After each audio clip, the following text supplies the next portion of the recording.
219 patients corona के दिल्ली में हैं। इनमें 51 केस विदेशों से आए हुए लोगों के हैं, जो विदेशों से कोरोना लेके आए थे, विदेशों से ही बीमार होके आए थे। 108 केस मरकज़ के हैं, जो कि निज़ामुद्दीन में मरकज़ से लोग निकाले गए, उनके 108 उनमें बीमार हैं। 29 केस वो हैं जो विदेशों से आए थे और उनके परिवार वालों को 29 उनके परिवार वालों को कोरोना हो गया और 4 लोगों की डेथ हो चुकी है। कल तक 2 लोगों की डेथ थी, आज 2 लोगों की और हो गई है, 4 लोगों की डेथ हो गई है। ये जो 2 लोगों की डेथ हुई है आज, ये उनमें से हैं जो मरकज़ से निकाले गए थे, उनमें से 2 लोगों की डेथ हो गई है।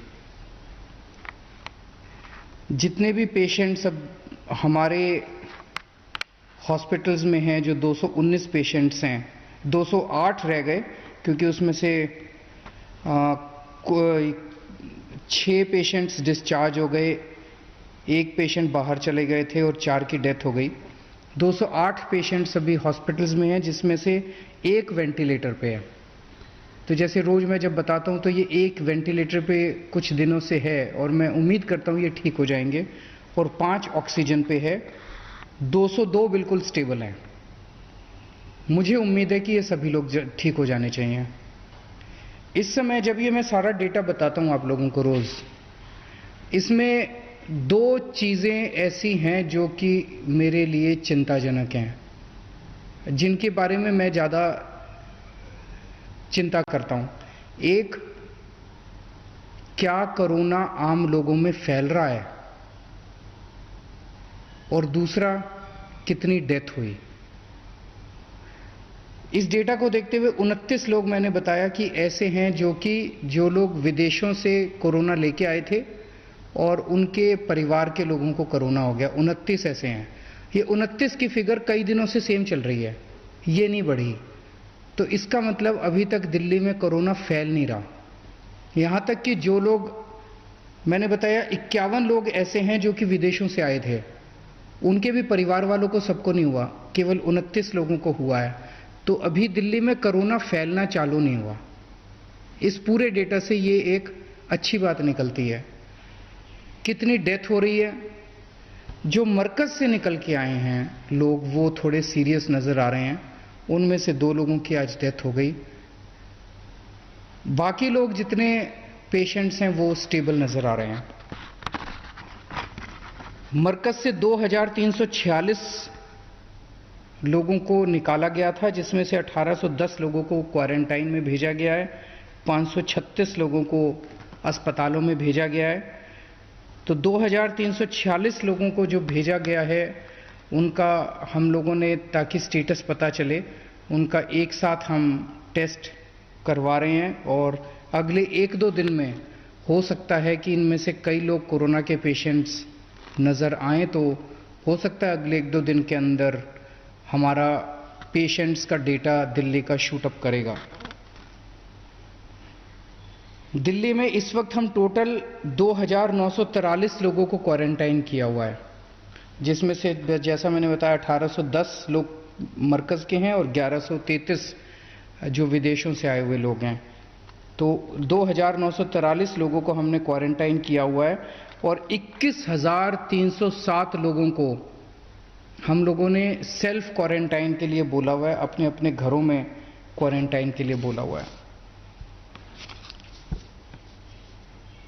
कल से जो गरीबों को, बेसहारा लोगों को, जिन लोगों को कोरोना की लॉकडाउन की वजह से सबसे ज़्यादा मार पड़ी है, जिन लोगों के घर में खाने को भी नहीं है, ये मौका है जब हर सरकार को, हर जिम्मेदार सरकार को ऐसे अपने गरीब लोगों की मदद के लिए सामने आना चाहिए।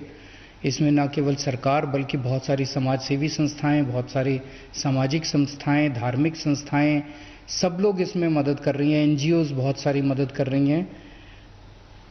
तो अब कल 6 लाख 208 लोगों ने लंच किया था। जो हमने सेंटर खोले हैं अब दिल्ली में जगह जगह, अब बहुत जगह सेंटर खुल गए हैं दिल्ली के अंदर। मैं उम्मीद करता हूं कि धीरे धीरे इतने खुल जाएंगे कि आपके वॉकिंग डिस्टेंस के अंदर एक सेंटर होगा, आपको दूर जाने की ज़रूरत नहीं पड़ेगी। कल 6,208 लोगों ने लंच किया था और 5,95,760 लोगों ने डिनर किया था। तो लगभग 6 लाख लोगों ने लंच किया, लगभग 6 लाख लोगों ने डिनर किया था। अब हमने इतना ज़्यादा कैपेसिटी बढ़ा दी है कि अगर 10 लाख लोगों तक भी लोग लंच या डिनर करना चाहें तो 10 लाख लोग लंच कर सकते हैं, 10 लाख लोग डिनर कर सकते हैं। अब किसी भी व्यक्ति को जो भी खाना खाने के लिए आएगा उसको वापस भूखे खाली हाथ नहीं भेजा, खाली पेट नहीं भेजा जाएगा। हर व्यक्ति के लिए अब लंच और डिनर का इंतज़ाम है। इतना ज़्यादा इंतज़ाम कर दिया कि अब हमारे पास स्पेयर कैपेसिटी है। मेरे पास कुछ दिनों से ऑटो वालों के, टैक्सी वालों के, आरटीवी वालों के मैसेजेस आ रहे हैं, फ़ोन आ रहे हैं कि हम लोग भी बिल्कुल भुखमरी के कगार पे हैं, हम लोग भी सारी हमारी रोज़ी रोटी बंद हो गई है और सीएम साहब आप तो हमारे इतने चहेते हैं, आप हमारे लिए कुछ नहीं करेंगे क्या? मैं उन्हें कहना चाहता हूं कि आप सब लोग मेरे भाई की तरह हैं और ऐसा कुछ नहीं है। दिल्ली का एक एक व्यक्ति मेरा अपना है और मैं किसी भी व्यक्ति को भुखमरी की वजह से नहीं छोड़ूंगा। तो जैसे दूसरे सबका हम लोग अभी तक मदद करते आए हैं, ऑटो, आरटीवी, ग्रामीण सेवा, टैक्सी और भी जितनी पब्लिक, ई रिक्शा, जितने पब्लिक सर्विस व्हीकल चलाने वाले हमारे भाई हैं, उनकी मदद के लिए सरकार प्लानिंग कर रही है। थोड़ी सी दिक्कत ये आ रही है कि आप लोगों के बैंक अकाउंट नंबर्स नहीं है हमारे पास, तो वो नंबर्स कैसे लिए जाएं उसकी सारी व्यवस्था की जा रही है। तो सबके अकाउंट में 5-5 हज़ार रुपये सरकार की तरफ से आपकी मदद के लिए डाले जाएंगे। ये बड़ा कठिन समय है जब पूरा देश और पूरा विश्व इस महामारी से जूझ रहा है और इसके सबसे ज़्यादा मार गरीबों को पड़ी है, जिनकी रोज़ी रोटी भी चली गई है और उनके पास अपने बैंक अकाउंट में कुछ पैसे नहीं होते कि अपने बच्चों को खिला सकें ऐसे वक्त में।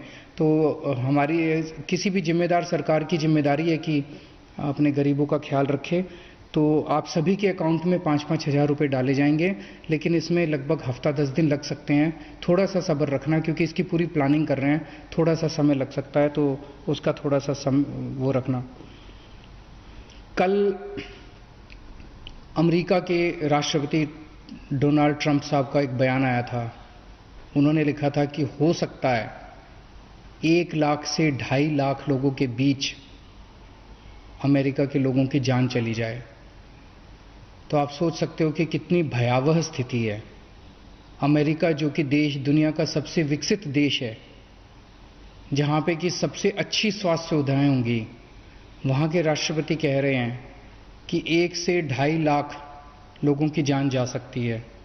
तो इसीलिए मेरी आप सब लोगों से विनती है, प्रधानमंत्री जी ने ये लॉकडाउन का जो ऐलान किया है ये बेहद ज़रूरी है, इसका सबका हम लोगों को पालन करना है।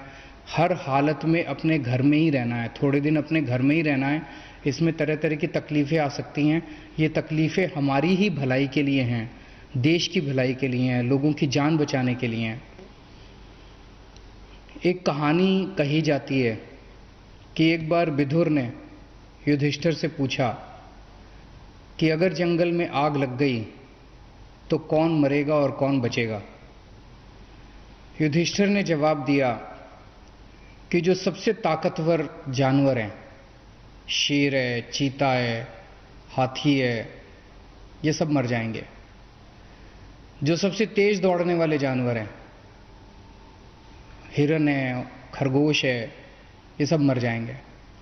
तो फिर उन्होंने पूछा कौन बचेगा। उन्होंने कहा जो अपने अपने बिल में रहने वाले जानवर हैं वो बचेंगे। तो ये कोरोना भी एक तरह से जंगल में आग की तरह है, जो जो अपने घर में रहेंगे वो स्वस्थ रहेंगे। आप सब लोग स्वस्थ रहें, यही मेरी प्रभु से कामना है। आज रामनवमी का दिन है। रामनवमी के अवसर पे आप सब लोगों को बहुत बहुत दिल से मैं बधाई देता हूँ। मंदिर तो आप नहीं जा पाएंगे, लेकिन अपने घर में रह के रामनवमी मनाइएगा।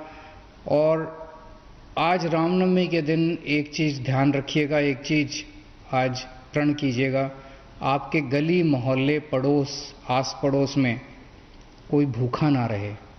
ये सबसे अच्छा तरीका होगा रामनवमी मनाने का। जब तक लॉकडाउन है आप कसम खा लीजिए कि आपके पड़ोस में कोई भूखा नहीं रहेगा। बहुत बहुत शुक्रिया।